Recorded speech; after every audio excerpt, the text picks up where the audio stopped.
সবাইকে মহান স্বাধীনতার শুভেচ্ছা জানিয়ে শুরু করছে ডিবিসি নিউজের নিয়মিত আয়োজন সংবাদ সম্প্রসারণে। সবাইকে স্বাগত জানাচ্ছি আমি মুক্তাদির। অনেক দিনের বাছাই করা সংবাদ এবং এর পর্যালোচনা নিয়ে সংবাদ সম্প্রসারণে আজ অতিথি হিসেবে স্টুডিওতে আছেন বীর মুক্তিযোদ্ধা ও দৈনিক সমকালের উপদেষ্টা সম্পাদক আবু সাঈদ খান এবং প্রথম আলোর যুগ্ম সম্পাদক সোহরাব হাসান। স্বাগত আপনাদের সংবাদ সম্প্রসারণে। আবু সাঈদ খান, সশ্রদ্ধ সালাম। আপনি একজন বীর মুক্তিযোদ্ধা, রণাঙ্গনে আপনারা যুদ্ধ করেছেন বলেই বিশ্বের মানচিত্রে নতুন একটি দেশ বাংলাদেশ আমরা গর্ববোধ করি। আপনার স্মৃতি থেকে যদি একটু বলতেন আমাদের। সবাইকে স্বাধীনতা দিবসের শুভেচ্ছা। মুক্তিযুদ্ধ ছিল সব মানুষের যুদ্ধ, সব দলের যুদ্ধ, জনযুদ্ধ, এবং সেখানে সবাই আমরা যারা সেই সময় সেই প্রজন্ম তরুণ ছিলাম, শিক্ষার্থী ছিলাম, আমরা কলম ছেড়ে অস্ত্র ধরেছি। তো কৃষকরা অস্ত্র ধরেছে এবং কৃষকের দুর্গ, মানে কৃষকের গৃহটাই মুক্তিযুদ্ধের দুর্গে পরিণত হয়েছিল এবং এখানে সৈনিকরা বিদ্রোহ করেছে। তো সবাই মিলে যুদ্ধ, এবং সেই যুদ্ধের তো আমার ঘটনা হচ্ছে, আমি তো রণাঙ্গনের একজন ক্ষুদ্রকর্মী, ৭১ একজন ক্ষুদ্রকর্মী।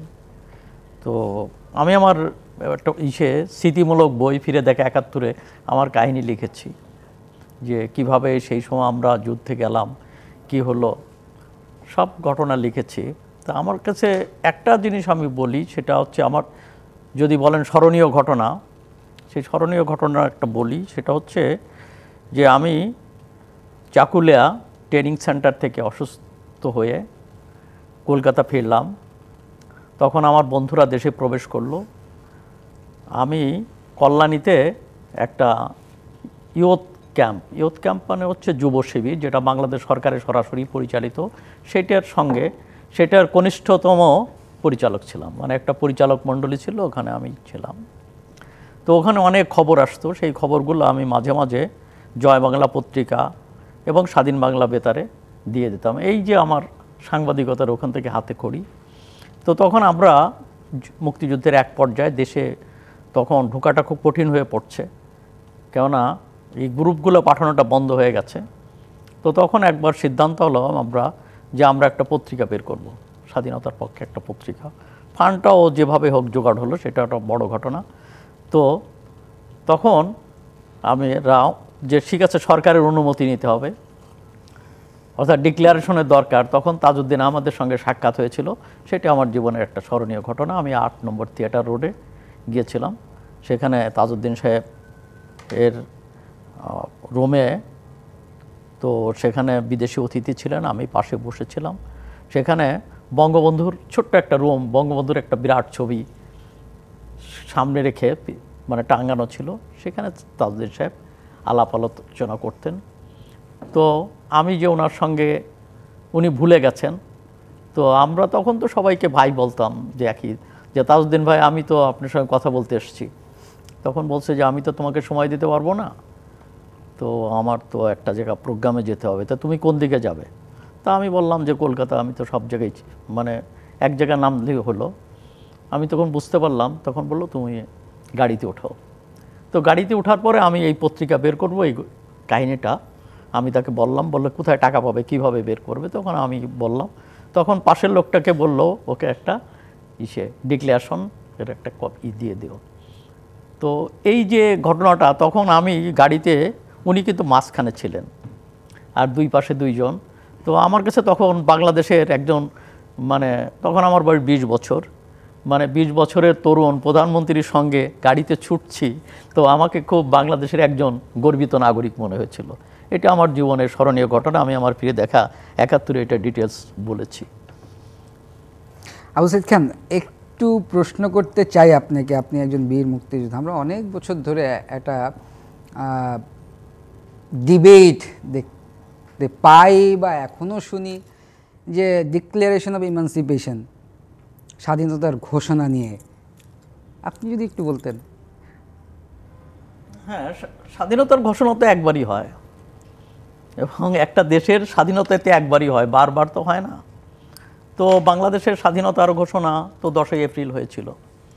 এবং যেদিন বাংলাদেশে আনুষ্ঠানিক ঘোষণা হয় এবং তারপরে সরকার গঠন হয়, যেটা মুজিবনগরও যেটা পঠিত হয়েছিল।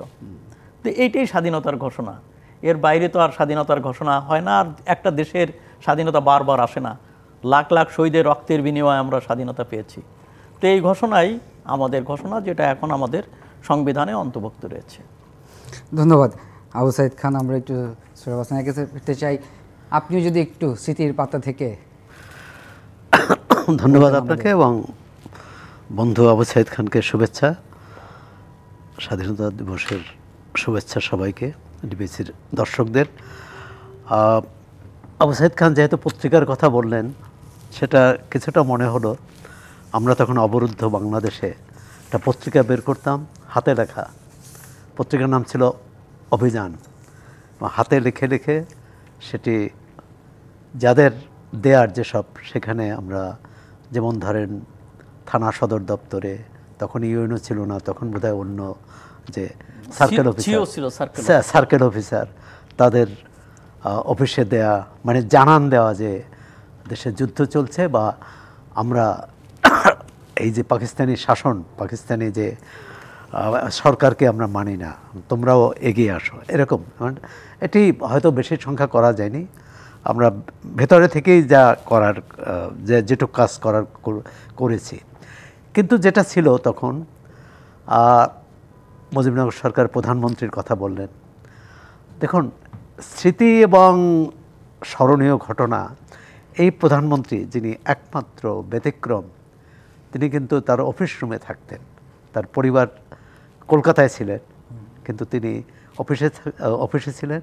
এবং তিনি বলেছেন, হাজার হাজার যোদ্ধা, লাখ লাখ মানুষ পরিবার ছেড়ে যুদ্ধক্ষেত্রে অথবা এখানে নির্বাসিত জীবনযাপন করছে, আমি কিভাবে এখানে পরিবারের সঙ্গে থাকি। এই যে আত্মত্যাগ, এই যে প্রত্যয়, এই যে অঙ্গীকার, তখন মুক্তিযুদ্ধের সময় অনেকেরই ছিল। নিজের কাপড় নিজেই কাচতেন, নিজে কাপড় কাচতেন। হ্যাঁ, মানে অসাধারণ মানুষ। আর যদি বঙ্গবন্ধুর কথা বলেন, এই যুদ্ধের মানে নেতা তো ছিলেন বঙ্গবন্ধু শেখ মুজিবুর রহমান, তো অস্বীকার করার নেই। যেমন আবু সাইদ খান বললেন যে তার রুমে একটা বড়, ছোট রুম কিন্তু একটা বড় ছবি, সেটা হচ্ছে বঙ্গবন্ধুর। হ্যাঁ, পরবর্তীকালে তার শাসন আমল নিয়ে আমরা বিতর্ক করতে পারি, তার কি করা উচিত ছিল। কিন্তু 10 জানুয়ারি আসলেন, 10 জানুয়ারি পর্যন্ত তার ভূমিকা অবিতর্কিত, অপ্রশ্নাতীত। হ্যাঁ, সুতরাং আমরা যদি মুক্তিযুদ্ধের কথা বলি, শেখ মুজিবুর রহমানের নাম বলতেই হবে। আমরা যদি মুক্তিযুদ্ধের কথা বলি, মুজিবনগর সরকারের নেতাদের নাম বলতেই হবে। আমরা যদি মুক্তিযুদ্ধের কথা বলি, এমএজি ওসমানীর কথা বলতে হবে, 9 জন সেক্টর কমান্ডারের কথা বলতে হবে। এই সেক্টর কমান্ডার থেকে পরে 3টি ফোর্স হলো, জেড ফোর্স, এস ফোর্স আর কে ফোর্স। এবং শহীদ প্রেসিডেন্ট জিয়াউর রহমানের অবদানটাকে না, সেটাই তো, যে জেড ফোর্সের অধিনায়ক তো তিনি ছিলেন। সুতরাং আমরা এটা কি বলে, তখন কিন্তু এটা বিতর্ক ছিল না। এমনকি মুক্তিযুদ্ধের পরেও কে কি করেছে এটা নিয়ে কিন্তু খুব বিতর্ক ছিল না। বিচিত্রায় জিয়াউর রহমানের সেই বিখ্যাত লেখা যে বঙ্গবন্ধুর ঘোষণা, 7ই মার্চের ভাষণকে আমরা স্বাধীনতার পক্ষে সিগন্যাল হিসাবে আমরা গ্রিন সিগন্যাল পেলাম। এবং যাই হোক, পরবর্তীকালে কিন্তু মুক্তিযুদ্ধের যে প্রত্যয় ছিল, যে আকাঙ্ক্ষা ছিল, সাম্য, মানবিক মর্যাদা এবং সামাজিক ন্যায় বিচার, অর্থাৎ এই দেশের প্রতিটি নাগরিক স্বাধীনতা ভোগ করবে, তার অর্থনৈতিক স্বাধীনতা, তার রাজনৈতিক স্বাধীনতা। আমরা 54 বছরেও কিন্তু পারিনি। প্রায় 1/3 মানুষ এখনও নিরক্ষর, বা 1/3 না, যদি 1/4, অর্থাৎ 4 কোটি 4.5 কোটি মানুষকে আমরা শিক্ষার আলো দিতে পারিনি। 18% মানুষ যদি দারিদ্র্যসীমার নিচে বাস করে, তাদের জন্য তো কোনো স্বাধীনতা নেই, তার তো দিন যাপনের গ্লানি বহন করতে হচ্ছে। তাহলে আমরা স্বাধীনতার 54 বছরে কী করলাম? আমাদের অনেক পরে স্বাধীন হয়েছে ভিয়েতনাম। আপনি দেখুন ভিয়েতনামের আজকের অর্থনৈতিক অবস্থা এবং আমাদের অর্থনৈতিক অবস্থা আকাশ পাতাল পার্থক্য। এর একটাই কারণ, এর একটা হচ্ছে আমরা খুব জনবহুল দেশ, কিন্তু বড় কারণ রাজনৈতিক অস্থিরতা, রাজনৈতিক নেতৃত্বের ব্যর্থতা, তাদের মধ্যে হানাহানি, হিংসা, তাদের মধ্যে দ্বন্দ্ব, সংঘাত, এবং দেখুন এই সর্বশেষ 2024-এর 5 আগস্টের যে গণ অভ্যুত্থান, বাংলাদেশে স্বাভাবিক প্রক্রিয়া ক্ষমতা হস্তান্তর হয়েছে এরকম দৃষ্টান্ত খুব কম। বঙ্গবন্ধু সেনা অভ্যুত্থানে মারা গেলেন, জিয়াউর রহমানও ব্যর্থ সেনা অভ্যুত্থানে মারা গেলেন, হোসেন মোহাম্মদ এরশাদ তিনি অভ্যুত্থানে না তিনিও গণ অভ্যুত্থানে পদত্যাগ করতে বাধ্য হলেন। এবং এরপর যারাই এসেছেন, বেগম খালেদা জিয়া এবং শেখ হাসিনা, তাদের ক্ষমতা ছাড়তে হয়েছে কিন্তু এই অভ্যুত্থানের মধ্য দিয়ে, মানে অভ্যুত্থান অথবা আন্দোলনের মধ্য দিয়ে। সুতরাং এটি যে দেশে গণতন্ত্র থাকে সে দেশে গণ অভ্যুত্থান হয় না। সুতরাং আমরা আগে যদি আমাদের প্রথম কর্তব্য হচ্ছে গণতন্ত্র প্রতিষ্ঠা করা, গণ অভ্যুত্থান তাহলে হবে না। আর গণতন্ত্র না থাকলে গণ অভ্যুত্থান হবে।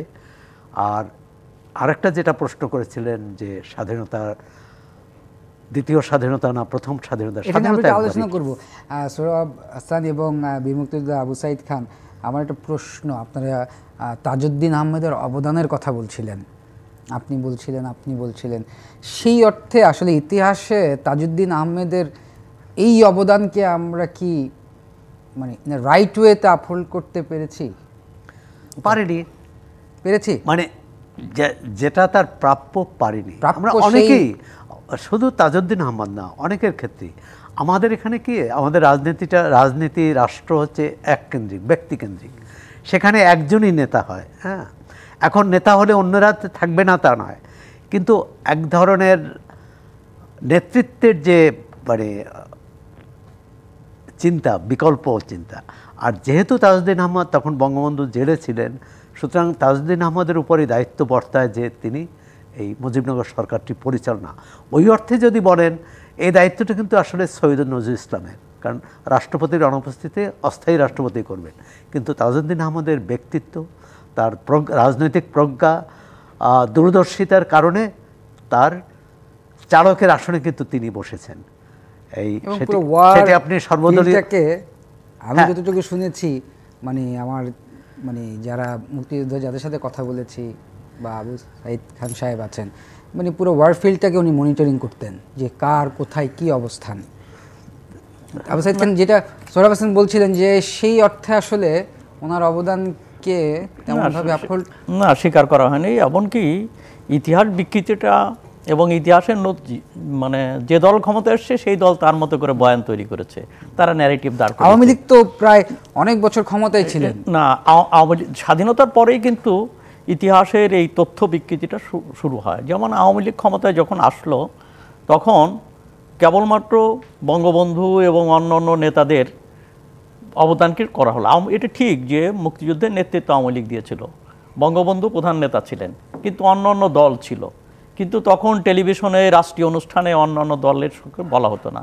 এমনকি তাজউদ্দিন সাহেব যেদিন মন্ত্রিত্ব হারালেন, সেদিন ইতিহাস থেকে তিনিও মুছে গেলেন, এবং এইটা ছিল বাস্তব। আবার যখন আমরা দেখলাম যে সামরিক শাসন আমলে, তখন আবার রাজনৈতিক নেতা কারো নাম উচ্চারণ হয় নাই, সেখানে শেখ মুজিবুর রহমান, তাজউদ্দিন আহমেদ, এমনকি মৌলানা ভাসানীর নামও উচ্চারিত হয় না, অন্যভাবে হয়েছে। কিন্তু মুক্তিযুদ্ধের এইসব রাজনৈতিক ইতিহাস, যে মুক্তিযুদ্ধ যে রাজনৈতিক কর্মকাণ্ড এবং এর রাজনৈতিক ইতিহাসটা তখন অনালোচিত রয়ে গেছে। আর শেখ হাসিনার শাসন আমলে তো সব কিছুই মানে পারিবারিককরণ করা হয়েছে, সব কিছুই দলীয়করণ করা হয়েছে, অর্থাৎ যে সেখানে বঙ্গবন্ধুকে বড় করতে গিয়ে সবাইকে ছোট করা হয়েছে, সেখানে অন্য অন্য সমস্ত দলের সমস্ত ব্যক্তির ভূমিকাকে তো সেখানে অগ্রাহ্য করা হয়েছে। এমনকি জিয়া রহমানের কথা যেটা বললেন, যে জিয়া রহমানের ঘোষণায় তো আমরা উদ্বেলিত হয়েছিলাম কালুরঘাট ইসে এবং সারা দেশ, এবং এই ঘটনা তো রয়েছে। এবং যখন তাজউদ্দিন আহমেদও তার বক্তৃতায় জিয়া রহমানের ভূমিকার কথা স্বীকার করেছেন, কোট করেছেন। কিন্তু প্রশ্নটা হচ্ছে যে পরবর্তীতে শেখ হাসিনা তাকে পাকিস্তানের এজেন্ট বলেছেন, মানে আওয়ামী লীগের নেতারা তো বলতেনই, এমনকি শেখ হাসিনা নিজেও এজেন্ট বলেছেন। এখানে মুক্তিযুদ্ধের মধ্যে সেই সময় একটা রেডিক্যাল ধারা আওয়ামী লীগের ভিতরে, ছাত্রদের ধারা, শাহজালাল আলম খানের নেতৃত্বে, যারা স্বায়ত্তশাসনের আন্দোলনটাকে স্বাধীনতার দ্বারে পৌঁছে দিয়েছিলেন এবং পতাকা উড়িয়েছেন, জয় বাংলা স্লোগান দিয়েছেন, তো সমস্ত এই কর্মকাণ্ডর সঙ্গে জড়িত। তো পরবর্তীতে শেখ হাসিনা বিভিন্ন সময় 26শে মার্চ আসলে, 16ই ডিসেম্বর আসলে কথা টেনে এনে তাকে ষড়যন্ত্রকারী বলতেন। তো মাওলানা ভাসানীর নাম কখনো, তার বিরাট ভূমিকা অবদানের কথা কখনো স্বীকার করা আমি হয়নি। যতটুকু শুনতে পেরেছি, আমি জানি না এটার মানে অনেক আগের কথা, যে তৎকালীন যখন বঙ্গবন্ধু প্রধানমন্ত্রী বা প্রেসিডেন্ট ছিলেন, সুরমা মনে হয় উনি থাকতেন, মানে যে গণভবনের প্রেসিডেন্সিয়াল ওই জায়গাটা, এখানে 26শে মার্চে শহীদ প্রেসিডেন্ট জিয়াউর রহমানের এই ডিক্লারেশন নাকি বাঁচতেন, মানে বঙ্গবন্ধু থাকা অবস্থায়। আই ডোন্ট নো যে কতটুকু এটা বেশ শোনা কথা, কিন্তু যেটা আপনি বলছেন আবু সাইদ খান, তার মানে আমরা তাজউদ্দিন আহমেদের এটা পারেনি আওয়ামী লীগ, সে নিজেই তার অভ্যন্তরীণ রাজনীতির কারণেই কি আসলে না, এখানে হচ্ছে যে এটা ইতিহাসটাকে একেবারে মানে গত 15 বছরে এর আগেও হয়েছে যে যারা ক্ষমতা এসছে তারা তাদের মতো করে ইতিহাস বয়ান করেছে, এবং এই 15 বছরে হচ্ছে এটাকে একেবারে পারিবারিককরণ করা হয়েছে যে বঙ্গবন্ধুর বাইরে কোনো কথা নেই। এমনকি কীভাবে যুদ্ধ, মুক্তিযুদ্ধ সংগঠিত হলো সেই সব ইতিহাস, সেই সব কাহিনী কোনো কিছুই বলা হয়নি। আরও বরং সেখানে বেগম মুজিবকে টেনে আনা হয়েছে, অযৌক্তিকভাবে বেগম মুজিবকে নিয়ে টেনে আনা হয়েছে, এবং শেখ হাসিনা, শেখ কামাল থেকে আরম্ভ করে রাসেলকে পর্যন্ত টেনে আনা হয়েছে, তাকে রাসেল কর্নার করা হয়েছে বিভিন্নভাবে। এই যে বিষয়টা, যেটা অথচ ইতিহাসের সমস্ত বিশ্ববিদ্যালয়গুলো, বঙ্গবন্ধুর নামে একটা বিশ্ববিদ্যালয় তো ছিল, হতেই পারে, আরও দু একটা প্রতিষ্ঠান হতে পারে, কিন্তু সব মিলে 12টা বিশ্ববিদ্যালয় করতে হবে এমন তো ব্যাপারটা ঠিক না। কিংবা তার পরিবারের সদস্যদের নামে সমস্ত স্মারক এবং ইত্যাদি করতে হবে, যেগুলো ছিল বাড়াবাড়ি। এবং যে কারণে তো এই ইতিহাসের এই ক্ষেত্রে মানে এর মানে এই নয় যে পিছনে এটা হয় নাই, কিন্তু এইটা হচ্ছে অতিরিক্ত বাড়াবাড়ি, এবং যে কারণে মানুষের একটা ক্ষোভ তৈরি হয়েছিল।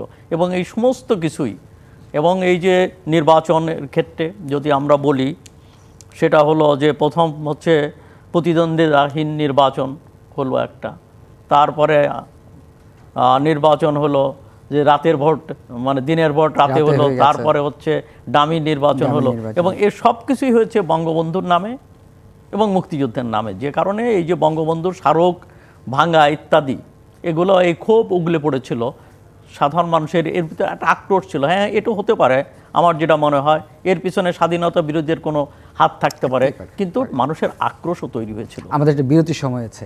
প্রিয় দর্শক, সংবাদ সম্প্রসারণে একটি বিরতির সময় হয়েছে, সঙ্গেই থাকুন। বিরতির পর আবারও স্বাগত সংবাদ সম্প্রসারণে। আমাদের সাথে স্টুডিওতে আছেন বীর মুক্তিযোদ্ধা ও দৈনিক সমকালের উপদেষ্টা সম্পাদক আবু সাইদ খান এবং প্রথম আলোর যুগ্ম সম্পাদক সোহরাব হাসান। স্বাগত আপনাদের আবার সংবাদ সম্প্রসারণে। বীর মুক্তিযোদ্ধা আবু সাইদ খান, আপনার সাথে আলোচনায় যেতে চাই।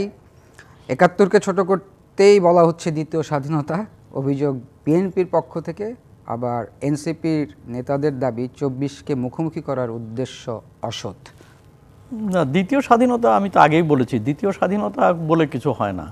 এবং তো স্বাধীনতা একবারই এসছে এবং সেটাকে ধারণ করা উচিত। হ্যাঁ, স্বাধীনতা তো পূর্ণতা পায়নি, তো এই স্বাধীনতা পূর্ণতার জন্য, মানে স্বাধীন দেশে আমরা যে উপযোগী, সবার জন্য বাসযোগ্য, শোষণহীন সমাজ যে আকাঙ্ক্ষা ছিল সেটা বাস্তবায়িত হয় না, গণতান্ত্রিক ব্যবস্থাও গড়ে ওঠেনি। যে কারণে এই 90-এর অভ্যুত্থান হয়েছিল, যে কমপক্ষে একটা গণতান্ত্রিক ব্যবস্থা এবং 3 জোটের রূপরেখা তৈরি হয়েছিল। এখানে আওয়ামী লীগ এবং বিএনপি ক্ষমতা এসছে, 3 জোটের রূপরেখা বাস্তবায়িত হয়নি, গণতান্ত্রিক বিধি ব্যবস্থা গড়ে ওঠে নাই, এবং মানুষের ভিতর ক্ষোভ অসন্তোষ ছিল। তার আর একটা বহিঃপ্রকাশ ঘটেছে হচ্ছে এই 24-এর অভ্যুত্থান। এই 24-এর গণ অভ্যুত্থানের মধ্যে দিয়ে এটা ঘটেছে। তো এই দুটি ঘটনা নিঃসন্দেহে গুরুত্বপূর্ণ। 24-এর ঘটনা নিঃসন্দেহে গুরুত্বপূর্ণ। এখানে ছাত্র সঙ্গে সাধারণ মানুষ, রিকশাওয়ালা, ফেরিওয়ালা, দোকানি, কেরানি থেকে আরম্ভ করে সাধারণ মানুষ, নারীরা, এই সন্তান গেছে, বাবা মাও সঙ্গে মিছিলে গেছে। এই ঘটনা এর আগে আর ঘটে নাই। এত ব্যাপক মিছিলে নারীর অংশগ্রহণ এর আগে ছিল না। নিঃসন্দেহে একটা গুরুত্বপূর্ণ ঘটনা, কিন্তু 71-এর সঙ্গে কোনো ঘটনাই তুলনীয় নয়। 71 হচ্ছে যেখানে আমরা একটা জিনিস, 71-এর যে ব্যাপকতা, সমস্ত মানুষ এর 71 নিয়ে একটা গল্প আছে এবং কোনো না কোনোভাবে তাদের অংশগ্রহণ আছে। 71-এ 1 কোটি মানুষ তারা বাস্তুত্যাগী হয়েছে, বিদেশে ভারতের মাটিতে আশ্রয় নিয়েছে। আর ইন্টারনাল, অভ্যন্তরীণভাবে এই উদ্বাস্তু হওয়ার সংখ্যা 2-3 গুণ। সেখানে লক্ষ লক্ষ মানুষ, হ্যাঁ এখন এই 30 লক্ষ নাকি এটা নিয়ে বিতর্ক অনেকে তুলেছেন, কিন্তু লক্ষ লক্ষ মানুষ তো মারা গেছেন। এবং এমন এলাকা নাই, এমন ব্যক্তি নাই যার পরিচিত জন, কাছের জন কেউ না কেউ মারা যায়নি। তো এইটা হয়েছে, শরণার্থীদের কষ্ট দুর্ভোগ আছে, দেশের ভিতরে ছিলেন যারা আছে, সাধারণ মানুষ এখানে অংশগ্রহণ করেছে। তো এই যে এত বড় ব্যাপক ঘটনা, এই ঘটনা তো আর ইতিহাসে দ্বিতীয়টা ঘটে নাই। তো সেই ঘটনাকে যদি আমরা, এবং এই এত বড় অর্জনও নেই, কেননা এই জনগোষ্ঠী এখানে কখনো স্বাধীন দেশের তো কেউ স্বপ্ন দেখেনি। হ্যাঁ, অনেকে বলা হয় যে ঠিক আছে, অনেকে বলেন যে এখানে সুলতানি, স্বাধীন সুলতানাত, ঠিক আছে, সুলতানি আমলেও এক ধরনের এখানে শাসন ছিল, কিন্তু বিদেশিরা এসে সেটা শাসন করেছে। তো এইটা তো এই স্বাধীনতা, অর্থাৎ এখানকার মাটির সন্তানেরা এই দেশ শাসন করেছে এবং যুদ্ধ করেছে, এই ঘটনা তো এই প্রথম। এটা একটা আমার মনে হয় এই বাংলাদেশের এই ভূখণ্ডের ইতিহাসে এটি হচ্ছে শ্রেষ্ঠ অর্জন, এর চেয়ে তো বড় অর্জন নেই। তো সেই ঘটনাকে যদি আমরা বিভিন্ন ঘটনার সঙ্গে তুলনা করি এবং পিছনকে যদি ভুলে যাই, তাহলে সেটা তো দুঃখজনক। সোহরাব হাসান, আমরা আবু সাইদ খানের কাছ থেকে শুনছিলাম আসলে এই প্রশ্নটা কেনই বা উঠছে যে 71 এবং 24কে মুখোমুখি, 71 তো 71, কিন্তু এই প্রশ্নটাই বা কেন উঠবে যে 71 আর 24কে মুখোমুখি না করা বা মুখোমুখি অবস্থানে আছে? আসলে বিজয় কখন অর্জিত হয়? বিজয় অর্জিত হয় যখন মানুষ ঐক্যবদ্ধ থাকে। আর এই বিজয় হাতছাড়া হয় কখন? যখন আমরা বিভক্ত হয়ে পড়ি। 71-এও কিন্তু একই ঘটনা ঘটেছে। 71-এ সর্বস্তরের মানুষ ঐক্যবদ্ধ ছিল, সব পথ মত পরিহার করে, সব পথ আলাদা সত্ত্বেও সব দলের মানুষ, সব চিন্তার মানুষ, কতিপয় গাদ্দার ছাড়া, হ্যাঁ, স্বাধীনতা বিরোধী কতিপয় ব্যক্তি ছাড়া মুষ্টিমেয় সবাই এই যুদ্ধে অংশ নিয়েছিল। তাদের আকাঙ্ক্ষা ভিন্ন থাকতে পারে, কেউ হয়তো সমাজতান্ত্রিক বাংলাদেশ চেয়েছে, কেউ হয়তো গণতান্ত্রিক বাংলাদেশ চেয়েছে, কেউ হয়তো বড় পাকিস্তান ভেঙে ছোট পাকিস্তানও চেয়েছে, কিন্তু সবাই ঐক্যবদ্ধ হয়েছিলেন। আর 5 আগস্টে যে গণ অভ্যুত্থান হলো, তারও পিছনেও কিন্তু ঐক্য ছিল, যে সাবেক সরকারের বাইরে সমস্ত মানুষ ঐক্যবদ্ধ হয়েছিল। এরপরে কিন্তু ঐক্যটা ভেঙে গেল কেন? চাওয়া পাওয়ার গরমিলের কারণে। চাওয়ার পাওয়ার গরমিল, আপনি নতুন যে দল, তাদের এক ধরনের চিন্তা, বিএনপির এক ধরনের চিন্তা, জামাতের আর এক ধরনের চিন্তা, অন্য অন্য দলের। এখন এটি দুর্ভাগ্য, আমি প্রথম আলোর একটা লেখায় লিখেছি যে স্বাধীনতার যুদ্ধে বামপন্থীদের যে ভূমিকা রাখার কথা ছিল সেটি রাখতে পারেনি, তাদের ভুল কৌশলের কারণে, ভুল রণকৌশলের কারণে, ভুল চিন্তার কারণে। এই তারা না রাখতে, এবং স্বাধীনতার পর তাদের মধ্যে বিভক্তি আরও বাড়ল। সুতরাং বামপন্থার জায়গাটা দখল করলো ডানপন্থীরা। এখনও কিন্তু এই পরিস্থিতি তৈরি হতে যাচ্ছে বা হচ্ছে। এক হচ্ছে যে বিএনপি, যে এনসিপি তো নিজেকে মধ্যপন্থার দল মনে করে, বিএনপিও মধ্যপন্থার দল। তারা মৌলবাদী দলও না, আবার সমাজতান্ত্রিক দলও না, গণতান্ত্রিক দল যারা তাদের নীতি আদর্শ কর্মসূচি অনুযায়ী।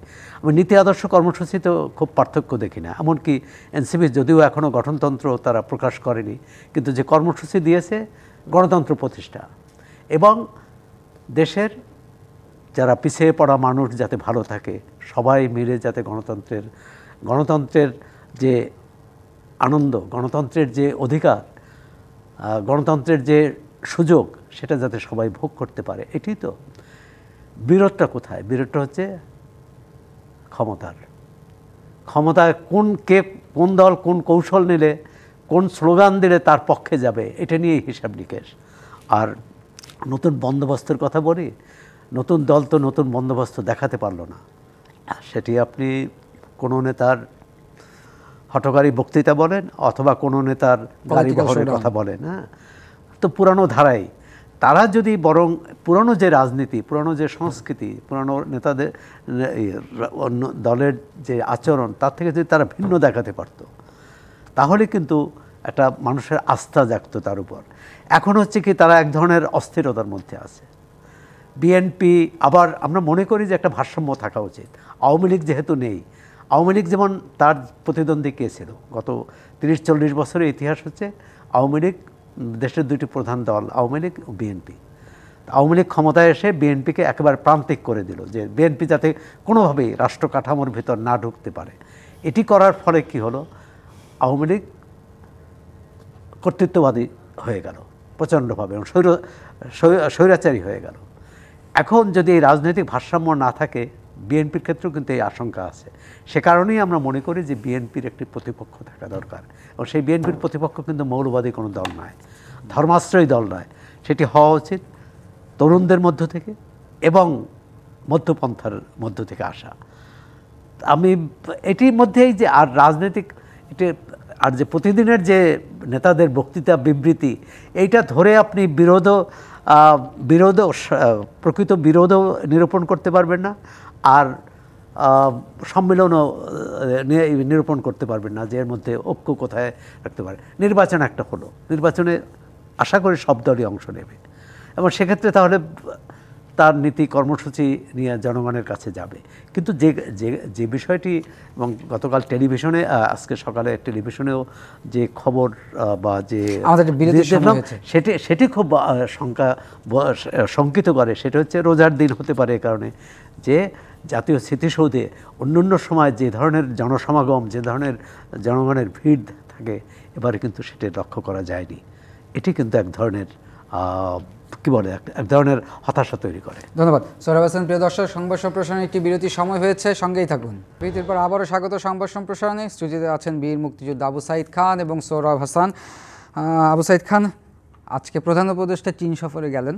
আমার প্রশ্ন হচ্ছে, এই চীন সফর থেকে আমাদের অ্যাচিভমেন্ট কী থাকবে? আরেকটা প্রশ্ন আমি একটু বলি। আজকে প্রধান উপদেষ্টার প্রেস সেক্রেটারি শফিকুল আলম হিন্দিতে একটা ইন্টারভিউতে আমরা দেখতে পাই, উনি বলেন যে প্রধান উপদেষ্টা প্রথম ভারত সফর করতেই চেয়েছিলেন, কিন্তু ভারতের কাছ থেকে পজিটিভ রেসপন্স পায়নি। না, ভারত তো একটু কি মানে বাংলাদেশ প্রশ্নে তো এখন খানিকটা দোদুল্যমান অবস্থা আছে, দ্বিধাদ্বন্দ্বে আছে। তো শেখ হাসিনাকে তারা আশ্রয় দিয়েছেন, তো সেটাও তাদের জন্য একটা সমস্যা। তো বাংলাদেশের সঙ্গে তারা রিলেশনটাকে তো স্বাভাবিক করার জন্য এক ধরনের চেষ্টাও আছে, কিন্তু বাংলাদেশের পক্ষ থেকে একাধিকবার, এর আগেও একটা সুযোগ ছিল আমেরিকার সফরের সময়, এবং তারপর থাইল্যান্ডেও তাদের সঙ্গে যে সাক্ষাৎ করার জন্য যে প্রস্তাব, কিন্তু সেই প্রস্তাবগুলোর ব্যাপারে তারা সিদ্ধান্ত দিতে পারছেন না। আমার মনে হয় এটা একটা সমস্যা। তো কিন্তু অন্য অন্য ক্ষেত্রে আমরা দেখি যে, যেমন জয়শঙ্কর একাধিকবার তার উক্তি মনে হচ্ছে যে বাংলাদেশের সাথে সম্পর্ক উন্নয়নের ক্ষেত্রে তারা কিন্তু অনেকটা আগ্রহী, কিন্তু সেই ক্ষেত্রে কিছুটা বাধা হয়ে আছে। আর বাংলাদেশের পক্ষ থেকে তো ভারত সফরের ব্যাপারে তো দ্বিমত থাকার কোনো সুযোগ নেই, এবং এটা বাংলাদেশ এবং ভারত উভয়ের সঙ্গে সম্পর্ক তো উন্নত হওয়া দরকার, উভয়ের স্বার্থে হওয়া দরকার। তো বাণিজ্যিক স্বার্থে, প্রতিবেশী এই স্বার্থে হওয়া দরকার। এবং আজকে যেমন আমরা দেখলাম ভারতের রাষ্ট্রপতি এবং প্রধানমন্ত্রী দুইজনের বাণীর মধ্যে দিয়েও সেই কথা রয়েছে, সম্পর্ক উন্নয়নের বিষয়টা রয়ে গেছে। এবং চীন হচ্ছে আমাদের এখানে সবচেয়ে বড় ইনভেস্টর, এখানে বড় নিয়োগ আছে, অনেক প্রকল্পের সঙ্গে চীন যুক্ত আছে। অতএব বাংলাদেশে একই সঙ্গে ভারত এবং চীন উভয়ের সঙ্গেই সম্পর্ক মেনটেন করতে হবে। বিগত সরকারগুলোর আমলেও হয়েছে, এখনও হতে হবে। তো যেমন এখানে বড় বড় ইনভেস্টমেন্ট এর পক্ষে সেটা ভারত করতে পারবে না, কিন্তু আবার বাণিজ্যিক সম্পর্ক, পণ্য সহজে পাওয়া ইত্যাদি, এটা তাদের সাথে আমাদের ভারতকে দরকার হবে। তো সেই জায়গায় বাংলাদেশ একটা, এই প্রশ্নে বাংলাদেশের পররাষ্ট্রনীতি আমার মনে হয় যেটাই হোক, সেটা হচ্ছে যে কখনো কখনো চীনের দিকে, কখনো কখনো ভারতের দিকে ঝুঁকে যায়, কিন্তু এক সময় গিয়ে এখানে একটা মানে ভারসাম্যপূর্ণ জায়গায় আসে। তো যেমন বিগত সরকারের শেখ হাসিনা শাসনামলে যেটা ভারতের সঙ্গে যেটা সম্পর্ক ছিল, সেটা অর্থনৈতিক কূটনৈতিক সম্পর্ক না, সেটা অনেকটা দলীয় সম্পর্ক। মনে হয়েছে ভারতকে ট্রানজিট দেওয়া, অন্যান্য সুযোগের বিনিময়ে ভারত তার ক্ষমতার ব্যাপারে পাহারা দেবে। আমাদের হাতে সময় বেশি নেই, আমরা একটু সোহরাব হোসেন আপনার কাছে জানতে চাই, একই প্রশ্ন আপনার কাছে। চীন সফরে প্রধান উপদেষ্টা, এই চীন সফর নিয়ে আরও কি ভারতের সাথে সম্পর্কের টানাপোড়েন হবে কি না? আমার মনে হয় না, কারণ টানাপোড়েনের মধ্যেই আছে। এটি কিভাবে সামনে এগোনো যায়, ভারতের প্রধানমন্ত্রী, বিশেষ করে প্রধানমন্ত্রীর যে বাণী স্বাধীনতা দিবস উপলক্ষে যে শুভেচ্ছা বাণী, তাতে কিন্তু অংশীদারিত্বের কথা আছে, যে অংশীদারিত্বের ভিত্তিতে সম্পর্কটা এগিয়ে নেওয়ার। থাইল্যান্ডে যে বিমস্টেকের যে বৈঠক হওয়ার কথা, সেখানে আশা করি যে সেখানে দুই দেশের সরকার প্রধানের বৈঠক হতে পারে। বাংলাদেশের পক্ষ থেকে প্রস্তাবও দেওয়া হয়েছে। বৈঠক না হলেও তো দেখা হবে, কারণ সেটি শীর্ষ বৈঠক। চীনের সাথে যে সম্পর্ক, এখন চীনই এই সুযোগটা নিতে চাইবে। ভারতের সাথে বাংলাদেশের সম্পর্কের টানাপোড়েনের সুযোগটা তারা নিতে চাইবে। তবে সেক্ষেত্রে প্রশ্ন আসবে, আমরা কি পাবো? আমরা তো বিনিয়োগ চাই, বাণিজ্যের ভারসাম্য চাই, এবং চীন যেসব ক্ষেত্রে আমাদের আরও বেশি সুবিধা দিতে পারে। তিস্তা প্রকল্পের তিস্তা মহাপ্রকল্প নিয়ে একটা কথা আছে, যদিও এটা এজেন্ডায় নেই, কিন্তু বাংলাদেশ এটা জীবন মরণ সমস্যা। আর এই প্রকল্প করতে হলে ভারতেরও সম্মতি লাগবে, কারণ এটা তো পানি, তারা যদি পুরোপুরি পানি বন্ধ করে দেয়, পানির উৎস বন্ধ করলে তো এই প্রকল্প করে লাভ হবে না। সুতরাং এক ধরনের আমি মনে করি যে এখন যে উত্তেজনাটা আছে, এই উত্তেজনাটা ধীরে ধীরে মিয়ে যাবে, এবং সেক্ষেত্রে প্রধান উপদেষ্টার যে সেই বক্তব্য দীর্ঘদিন, সেটা হচ্ছে দুই বিশাল অর্থনীতির সুযোগ এবং সুবিধা। ধন্যবাদ সৌরভ হাসান, ধন্যবাদ বীর মুক্তিযোদ্ধা আবু সাঈদ খান। প্রিয় দর্শক, এই ছিল সংবাদ সম্প্রসারণে। ডিবিসির সঙ্গেই থাকুন।